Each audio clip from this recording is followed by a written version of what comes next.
On KURS K1040, it's On the Record with Enrique and Ralph. Is Michael Burgess there? Oh, yeah, he's going to be our next guest. He'll be here in just a couple of minutes. Oh, great. So can I say something nice about him now? Sure. My name's Ed Kravitz. I'm an advocate for railroad, and I just wanted to thank Michael for giving us coverage in his paper when most of the politicians wanted our story to go away and the Union Tribune wouldn't print anything about it. And I want to say that in the South Bay, and that I wish he was still there, but he certainly gave our cause an opportunity to be heard by the public, and I'm sure he has for several other causes in the South Bay. I think there should be more people brave enough to face the political pressures, but I want to thank Michael for giving us a chance to be heard by the public in the South Bay in his newspaper. Well, then I'm sure he appreciates that, and I know I appreciate that as well. I know what it's like to not be able to express your point of view. When I used to be in another position, I know that certain newspapers will boycott. They won't allow you to print something because maybe the people won't advertise anymore. But it's especially important to print what you value, to print the truth, to say the truth on the radio, instead of having the corporate world or other people try to pressure you. So we appreciate you calling in, Ed. Well, Michael gave me some very good advice. I walked into his office once as an advocate with a box full of papers, and he says, I only have this much room in my newspaper. Put it on the website, and then write your stuff. And then if people want to look into it, they can look at the website and read the documents. And it's probably the best news, probably the best advice I've been given in the last 5 years. But anyway, we're still fighting to save the Coronado Branch Railroad. Great. Well, thanks for calling in. Michael did hear your comments. He's our next guest. He'll be with us in just a couple of moments. So thanks again. Okay, thank you very much. Thank you. 570-1040, 619-570-1040. On KURS K1040, it's On the Record with Enrique and Ralph. 570-1040, we have Mike calling in. Mike, you're on the record. Go ahead, Mike. Hey, Mike Giorgino here. Hi, Mike. How are you? Okay, are we in the air? Yes, we are. Okay, well, I just wanted to say that I want to pay a great debt of gratitude to Michael Burgess. Oh, Michael Burgess is about to go on right now. We're actually still talking about the art topic, the Museum of Art. But if you want to hold on just a second, Mike. I would like to hold on. Why don't you hold on, because Mike Burgess is going to be on in about 2 minutes. Great. So just hold on, and we'll hold on to your thought. Thank you. Okay? It's On the Record with Enrique and Ralph. Calling already. They can't wait for our next guest, Mike Burgess, who's with us. Got quite a story to tell us, and we've had several people that are calling that are going to be calling back. Hopefully, they have some very positive comments to mention about Mike Burgess.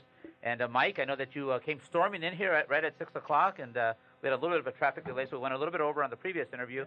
But we want to welcome you to the show with On the Record with Enrique and Ralph. Thank you very much. Well, it's good to see you again, Mike. And why don't you, first of all, give us a little background on yourself before you get into the story about Star News. Just how long you've been here in San Diego, and who is Mike Burgess? Been the editor of the Star News for the last 2.5 years. And where did you come from, Mike? You were originally from England. From England, merry old England. And so what brought you to San Diego originally? A bad marriage.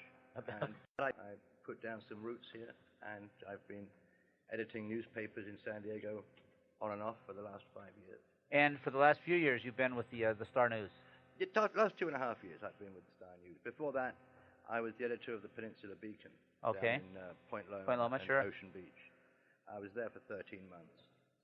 So you were in a community type of a newspapers, Peninsula Beacon, Point Loma Community, very united. Star News, South Bay, Chula Vista, once again, a very well-known community here in San Diego. And we're going to get into that story a little bit. Somebody was calling in to make a compliment, and we want to let him get on the line once again. Mike Giorgino was calling in. Mike, now we do have Mike Burgess with us. You're on the record. Thanks, Enrique. And I just want to say that I have to pay a great debt of gratitude to Michael Burgess. I think he was a tremendous editor, and he truly believes, he's not an American citizen, but he believes in the First Amendment and freedom of speech more than anyone that I've ever encountered in journalism. I submitted an article about a year ago to the Star News that criticized Congressman Filner for a policy that he advocates that would take away the military's exemption from lawsuits under the environmental laws, and basically there'd be no more foxholes at Camp Pendleton. And Michael caught all kinds of flack from Congressman Filner for publishing that. Who is this Giorgino? He's a nobody. What business does he have speaking out on public policy issues? And, that's not what America's all about. Congressman Filner is a bully. For the last 9 months, he's refused to speak to Kelly Dupuy, the writer on the Star News, or to Michael Burgess, hasn't returned any phone calls, and has put and put Michael Burgess in an untenable position because they could not interview the sitting congressman here. Congressman Filner basically threw a tantrum because the paper accurately reported that Bob Filner was AWOL during the fires last year, and accurately reported that he defended a waterless water district that's bad for the people down in the South Bay.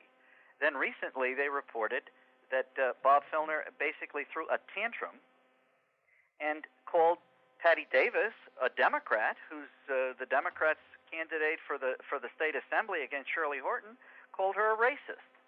Now, if it wasn't for the Star News, no one in South Bay would know about that. Michael Burgess and Kelly Dupuy were the voice of truth because it was not reported on television, and it was not reported in the Union Tribune. So you feel that the Star News was an outlet that would let you express your opinion that maybe other mediums would not, because maybe those other mediums didn't agree with your letter or your comments? You know, Enrico, you're a liberal. I'm more center-right. But the way I was brought up in this country is that freedom of speech is the most important birthright that we have as Americans. And when a sitting U.S. congressman jumps in the middle, basically threatens the people that work at a newspaper, that is chilling. That is designed to stop free speech in its tracks. And I'm telling you, it's not. I have not just heard this story about the Star News. Talk to Dan Munoz Jr. about the last conversation that his father had with Congressman Filner and how Filner behaved over at La Prensa. Right. Okay. Well, Mike, we appreciate you calling in. We are going to be taking a short break, but I'm sure Mike Burgess wants to make a comment, and thank you for the call. And we're going to take a short break, and Ralph, and we're with the editor of the Star News as our special guest this hour. On the Record with Enrique and Ralph. Welcome back to On the Record, and thank you very much, Tori. Welcome back to On the Record with Enrique and Ralph, and we're with our special guest, Mike Burgess, the former editor of the Star News, that's joining us today. And you could join us, too, by calling 619-570-1040, 619-570-1040. And Mike, Georgino was talking about giving Mike that you gave him the opportunity to express his opinions by apparently it was a letter to the editor or publishing his point of view in the Star News. Yeah, well, he sent in a long opinion piece, and it was kind of interesting. It's not my kind of politics, but it struck me as interesting. And when I had lunch with Congressman Filner a couple of years ago, he expressed the desire to have some kind of debate, and he was bemoaning the fact that most of the work he does in Washington is in Chula Vista, that it doesn't translate very well into local media. So he said, I like to debate. I'm a PhD. I'm an academic. I like to debate. So here's a guy diametrically opposed to Filner. I put the opinion pieces in the paper.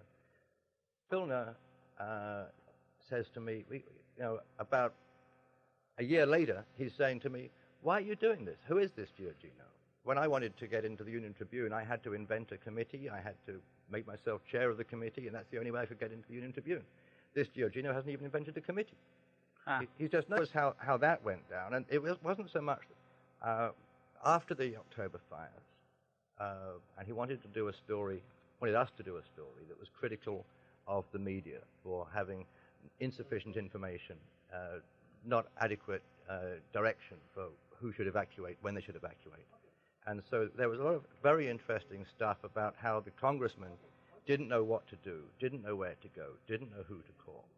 And that was way down the bottom of the story. And as a journalist, it struck me that was the interesting stuff, because he clearly didn't have much involvement with the structures. He wasn't there with Greg Cox wearing a yellow jacket right at an emergency center. He was at his home wondering which teapots to pack. Well, we got another caller. We got Jury calling from San Diego that also has a comment or a question. Jury, I hope I'm pronouncing your name correctly. You're on the record with Enrique and Ralph. Go ahead, Jury. Maybe Jury is no longer on the record, but I got to mention I just saw Congressman Filner on Saturday night, and I actually am a supporter of Congressman Filner. But on our show, On the Record, we like to promote the truth and value people's opinions. So we allow people to call in and express their opinion, like you were doing with the Star News, Michael, where you were presenting an alternative where people could express their opinion. Because we know that in the Union Tribune, or the Divided Tribune, like Ralph likes to call it, you're not going to get too much of a two sides of a story. Besides James Goldsboro and maybe Lionel Van Deerlen, you're getting a very conservative, very much to the right point of view. It isn't very important, Mike, as we were talking about having a medium which you can tell the truth on. And sometimes what will happen, like we were talking about the Union Tribune a moment ago, is that people do not allow you to express a counterpoint of view. And I was surprised, and I heard this actually from a reporter from the Union Tribune, which will remain anonymous, that they, in their case, when an issue happened with somebody that I know very well, myself, being eliminated from the San Diego Padres, that they were threatened that they better not publish that story in the Spanish language version or they're going to pull their advertising. I thought, that's unethical. That is, what about the First Amendment? Are the corporations really running the mediums, or is it really the First Amendment? Is it somebody, whether you like a candidate or not, you should express both sides. Not the corporation shouldn't be the ones controlling this information. Well, the media, nationally, the media are very large corporations owned by corporations like GE and Westinghouse, and if they don't like something, it doesn't run. And that's the kind of media we have in this country. And it works all the way down to the very lowest level, right down here at the point with the Star News, this very small community newspaper. We have to be very conscious of not offending our advertisers. And then beyond the advertisers, there's political pressure, because someone picks up the phone and complains to your boss and says something like, Michael Burgess was rude to me on the phone. That's just that. You've got a problem. You know, and I think that's a shame that well, you're right. Corporations do control the media. We've seen what's happened with Clear Channel and people like conglomerates that control so much, Richard Murdoch and situations like that. But when it's a community newspaper, that first word, community, is so important, because you want to have input from the community, both sides of the issue. But I could see a heavy-handed person, maybe the owner or owner, saying, wait a minute, don't offend Joe's auto body shop down the street because they're our main advertisers. Well, then you're really promoting the views of Joe's Auto Body, because Joe's Auto Body might lean to the left or to the right. And I'm saying, well, is it really a community newspaper, or is it Joe's Auto Body community newspaper?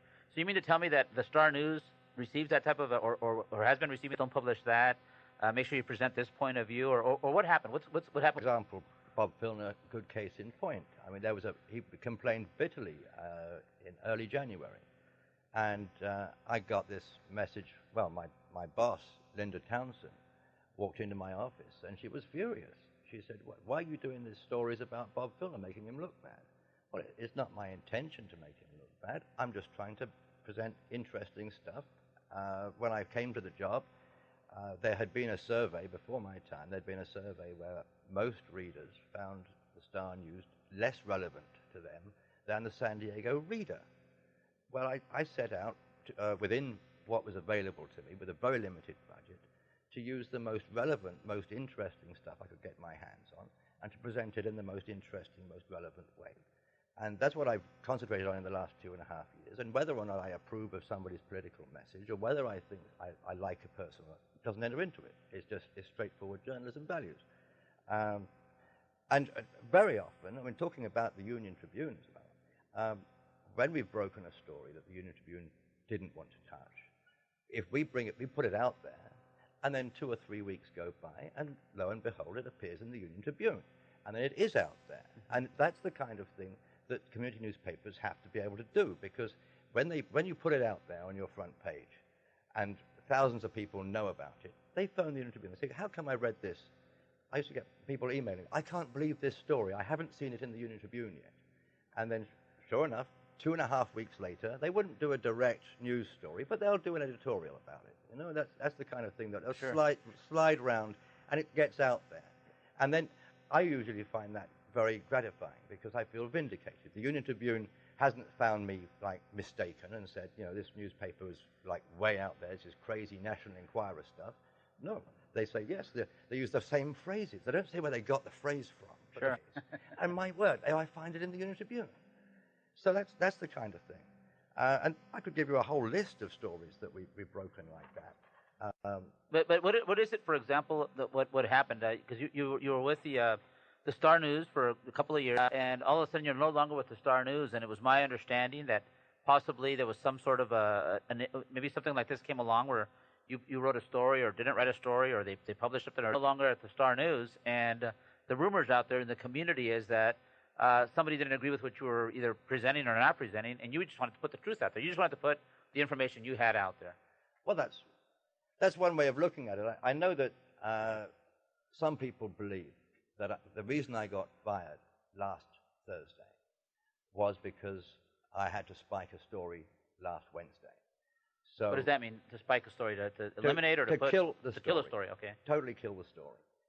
We had a story that we knew it was coming for a long time. Steve Castaneda kept saying, I've got some stuff for you about Dan Hom. Because the two guys, they're both running for the same council. They're both running for city council in Chula Vista. Yeah. Both Republicans, both running for the same seat. And Steve Castaneda, actually his brother Bob, brought us a big pile of documents. I don't know if you've seen them. They're in the public domain. I have not seen them. They're things like people suing Dan Hom for large sums of money, business loans that he was late paying them back, or evidence that he was attempting to file bankruptcy a couple of years ago, that kind of thing. Candidate who's running for office, and he's running for office on the strength of his business background, good business leadership. These are the sort of things that you'd think the electorate ought to know about. I mean, okay, it's partisan, it serves Steve Castaneda's campaign, but then, of course, you go to Dan Hom, you say, well, what about this? And he puts his spin on it. He says, well, I didn't actually go bankrupt. I did actually settle these issues, and I have learned my mistakes, and fair enough. Well, the whole story was put together by Kelly Dupuy in a very balanced, fair way, I thought. And it was all coming along nicely, and I briefed my cartoonist on the Wednesday. Always on a Wednesday at 4 o'clock, the cartoonist comes in, looks at the stories with me, and I say, well, how about, we've got maybe Dan Hom standing there looking radiant, but he's holding a suitcase, and behind him there's a trail of dirty laundry going off to the horizon. That'll work. That's just sort of vaguely amusing. It goes with the story. Off she goes to work on her cartoon. And then I got an email from Linda Townsend. Dan Hom, if not, kill the story. Send me the story before publication. Well, I knew we had direct quotes from Dan Hom. I mean, in certain people's eyes, I'm sure Dan Hom would look good for this story, because he's saying things like, well, why is Steve Castaneda saying these terrible things? This is very low, dirty pool at this stage of the campaign. So I emailed her the story, and I was very confident. 5 o'clock came, I went home. I was confident everything was good. And she'd never actually stopped a story before. She'd never spiked a story. Never happened in the last 2.5 years. 9 o'clock the next morning, I come to the office, and there's another email. And it was, I think the time it was sent was like 5:23 on the Wednesday night, saying, spike it anyway, and pay a kill fee to the cartoonist, run something else, redesign page 6 without a cartoon. And, well, as it happened, we had a whole bunch of strong stories that week, so it was no big deal to put another story in. I was able to get hold of the cartoonist. She could do something else. And then 3:30, there was some guy in the office changing the locks. 4 o'clock, they called me in, handed me my check. Wow. And one of the owners of the company, Danny Verdugo, he said, it's not working out. Maybe there was more to it than just that article. It sounds like there was. We got Susan calling from Chula Vista, 570-1040, 619-570-1040. You want to hear more about that story. But first of all, Susan, you're on the record. Go ahead, Susan. Hi. I live in Chula Vista and have for 40 years. And before Michael Burgess came to Chula Vista 2.5 years ago, the Star News had really been more of an advertising shopper until he came along. And then he turned it into a real community newspaper. He and a new reporter, Kelly Dupuy, they began to run news that made the paper worthwhile to pick up on Friday or to take out of your driveway if you got it delivered. And the other thing he did, he was wonderfully generous to everyone who sent in letters to the editor. And he didn't have a slant. If you wrote a letter, you could pretty well count on it getting printed. A consultant hired by the city, Gail Sturza Guild, well-known consultant, she came to the naysayers a huge forum to the naysayers. Uh-huh. And the naysayers, meaning anyone who doesn't agree with City Hall. And so we just feel a terrible loss with this forum going. It remains to be seen what's going to happen with the new editor. We don't have anything on which to judge it, but we're going to miss Michael Burgess a great deal. He had started to become a member of our community. You would see him at our street fairs. You'd see him at meetings. We wish him well, and his leaving is our loss. Well, Susan, I'm sure he appreciates it, and hopefully you'll write a letter to the editor, for the new editor, and see if they publish it. And we'll get a comment from Michael right after the break. We're going to take a short break. We're on the record with Enrique and Ralph. On KURS K1040, it's On the Record with Enrique and Ralph. Back to On the Record with Enrique and Ralph, and our special guest is Michael Burgess, the former editor of the Star News here in beautiful Chula Vista. And you could join us by calling comments by Susan. And we also have James calling in from San Diego that I think wants to make some comments. James, you're on the record. Oh, good evening, gentlemen. Hi. Thank you very much for having me on, and Sure. thank you for the show. And I am sorry to hear that what's happened to this gentleman, but I think it points to this endemic problem that we have with the media in this country. It's really a matter of, not informing the people or only informing them from a certain bias. And I think one of the greatest misuses of the media in general is the omission of information. And I also wanted to mention that I am a member of Activist San Diego, and one of the things that we have just started doing down in the South Bay is we are having a weekly film series. And next week, this week we're going to show Hijacking Catastrophe, and we're showing these at Just Java Cafe. Oh, that'd be great. 7 o'clock every Tuesday. And guess what? And hopefully your guest might even show up, because the following week we are going to show Orwell Rolled in His Grave, which is a film, of course, about the media. That'll be on the 28th of September? That will be on the 28th of September. That's correct. At Just Java Cafe there on 3rd Avenue. Uh-huh. And I'm hoping to possibly be able to do these on a regular basis at the library as well. And I'm looking for some other venues down there. But when we held our first one, we had people say, "Thank you so much. Nothing like this is going on." And I just can't say enough about how incredibly biased the media is. But don't you guys find it interesting that so many Americans are sold that it's liberal? Well, some say that it's liberal, some say it's too conservative. For example, talk radio here in San Diego, before we had our show On the Record and before Air America came here, people would definitely say it's way off to the right, and I would be one of the first ones saying that, with Roger and Roberts and Rush and O'Reilly. I mean, that's as far right as you can get. Oh, absolutely. And then you have Fox National News, which is, even further out to the right. And then, but now, thank God, hopefully people say thank God. Yeah. We have On the Record with myself and Ralph Zunza. We have, for example, Air America here. So now we're getting, if you want to hear one side or the other, or kind of hear the middle, you have choices. Instead of saying, I want to hear talk radio, and all you hear is one side or the other. Now you have a choice. Exactly. And I think what I wanted to articulate is that, this notion of the media being liberal is a complete myth that has been perpetuated by those on the right. That's right. I mean, how can corporations be liberal? Absolutely. You're absolutely right, James. Well, James, we want to thank you very much for calling in, and we appreciate your comments. And once again, Mike, you're getting a lot of supporters out there, and that's why it's so important for you to somehow get back in there. And I don't know if it's going to be, you're welcome to use this show, but to get back into the print media, because we need to hear the truth. And that's what you were presenting with the Star News admirers such as Susan that called in, a parent resident of Chula Vista. Now we have Jose calling in, and he's got a quick comment. Jose, you're on the record.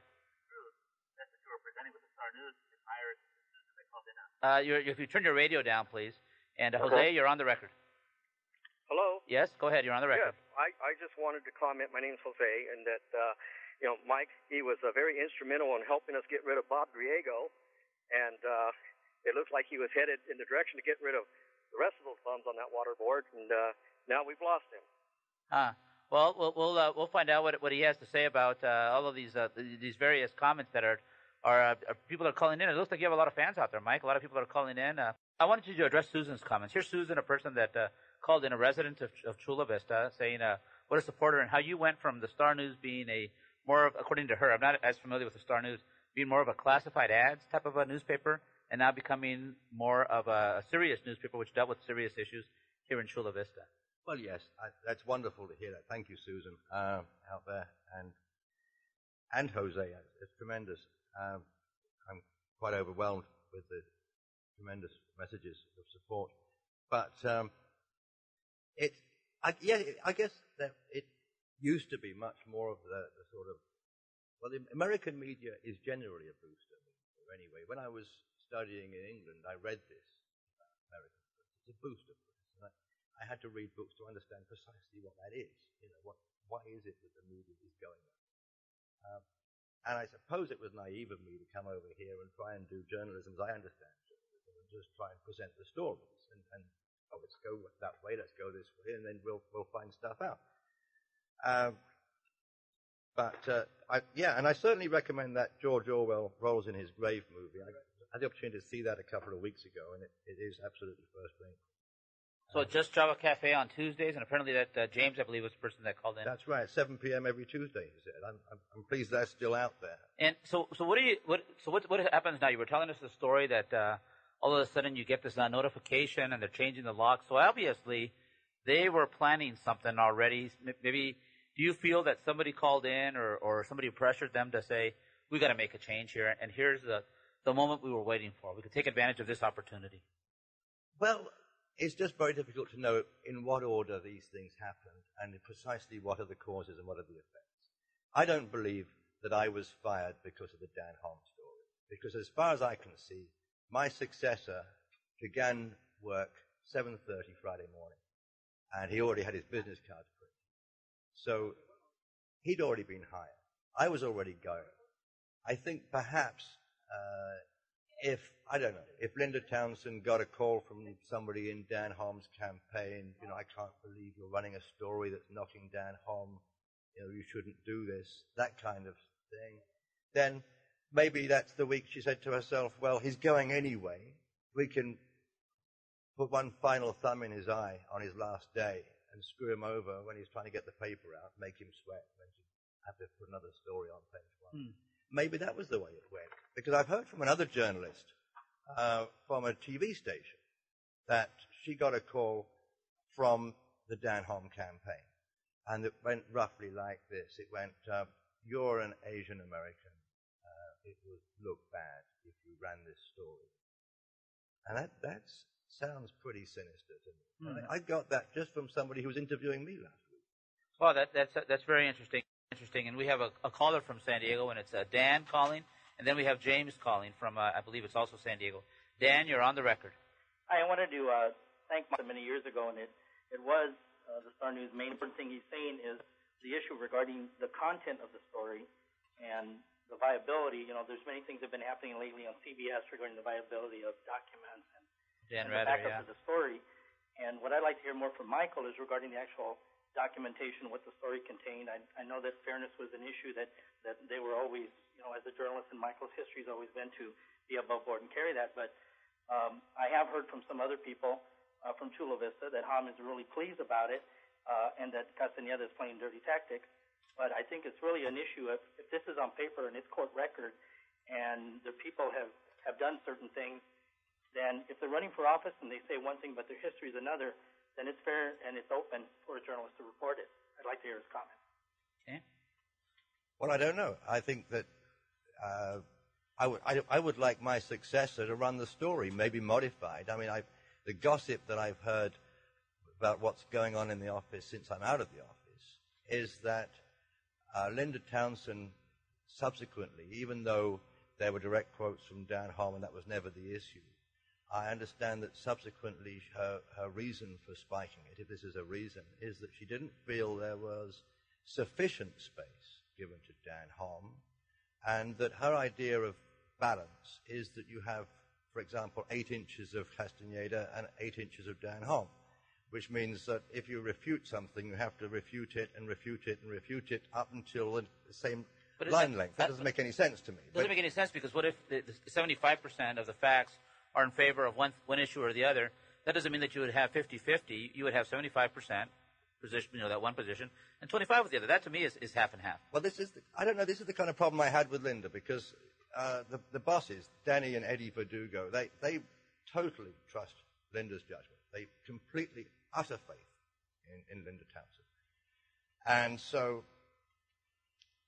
when something wacky like that, and I said, well, that isn't what we mean by balance. That is not the problem here. No, that's your supervisor. That's your boss. That's how you go with that. And maybe they can fix it. Maybe they can find a way. Maybe Carlos Davalos, who is my successor, can find a way to run Kelly's original story. Or maybe the Union Tribune will find some spine and maybe run a watered-down version of There Was a Story, hint, hint. Or maybe Fox 6 News will eventually put it on. I don't know. Nothing's come out yet. This is the first time it's been in the media? As far as I know.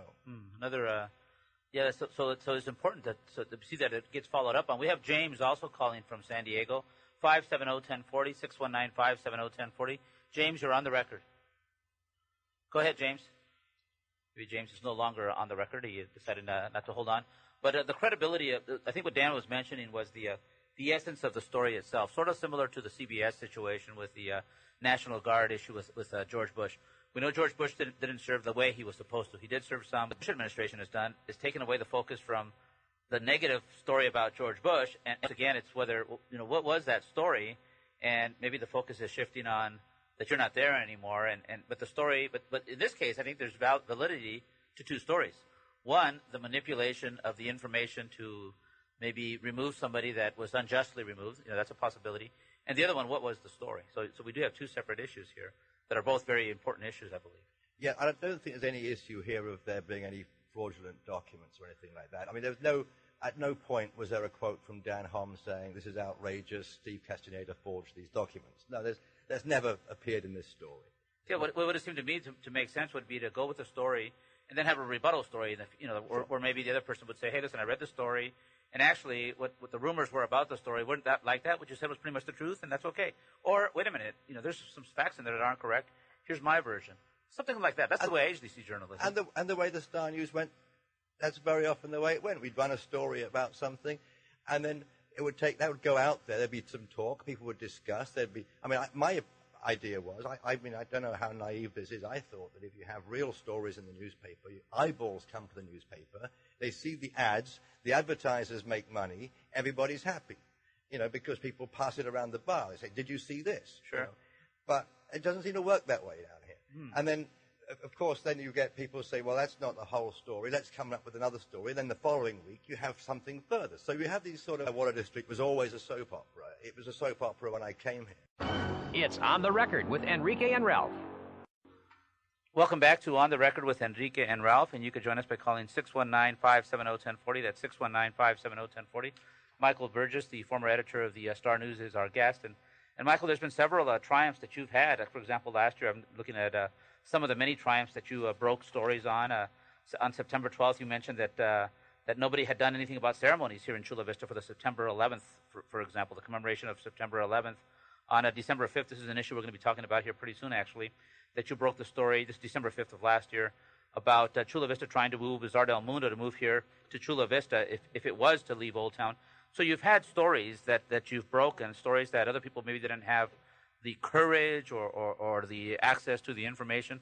And people, like people that have called in all the way from Chicago today to say, here's a person that when they know there's a story out there, they'll give you the information. Whether you agree with it or not, you'll put it out there. And as we were talking about before the break, what happens is it's not 50-50 in the case of the information. Is if it's overwhelmingly in one favor, then you would have more information about that one position. I'll give you an example. Just today, a reporter from KPBS called me. She says, we're doing a story on, which came out already because I already heard part of it. We're doing a story on the fact that people that are crossing from Mexico to the United States, the undocumented workers, are increasing their traffic through the ocean. In other words, taking seacraft. Is the name of Amy Isaacson is the reporter. She goes, because I already spoke to the Border Patrol. So I want to have your point of view. So that's the story. That's the story, and it's a story which is being presented. She didn't go out there and say, this is the Border Patrol's point of view, that's the end of the story, or my point of view, and that's the end of the story. She says, I want an immigrant rights activist, and I want the Border Patrol. And that's the way that they usually present the stories. Those are the way that they usually present the stories. So that's very, very important, that we do have stories in which we present a balance, that we have some sort of a balanced situation in which we can present it. Well, it seems that mostly with the Union Tribune, stories begin with press releases. So you get a very predictable, you get these stories that they are they're serving some interest. The story about what was happening for 9/11 commemoration last year was just something that occurred to me. I was just routinely saying, okay, we've got to do a roundup. What are we doing for 911 this year? And there really was a big fall-off of interest. And I feel that that's probably because America was in a state of war, and it's not a cut and dried thing.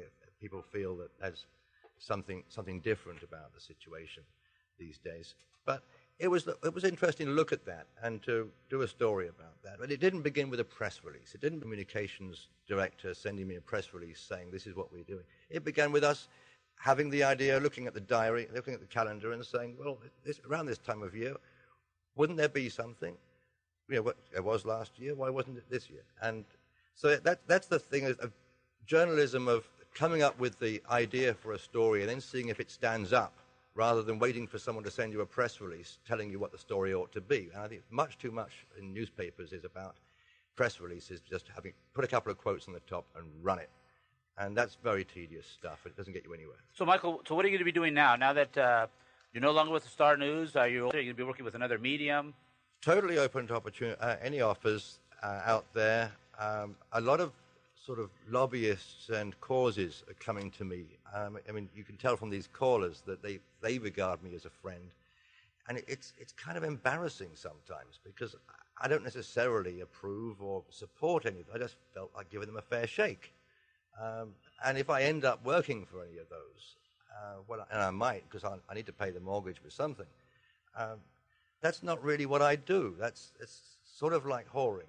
And I don't know. I've never tried it. So I won't knock it. Well, we'll be sure to find you in another medium, whether it's one of the other newspapers, the radio, television. We know that this is a story that hopefully we'll be seeing pretty soon about Dan Hom and Steve Castañeda. We'll pay attention to the Star News, see if the story does come out. And we thank you very much for joining us today. It's been my pleasure. Thank you very much. Thank you, Michael. It's On the Record with Enrique and Ralph.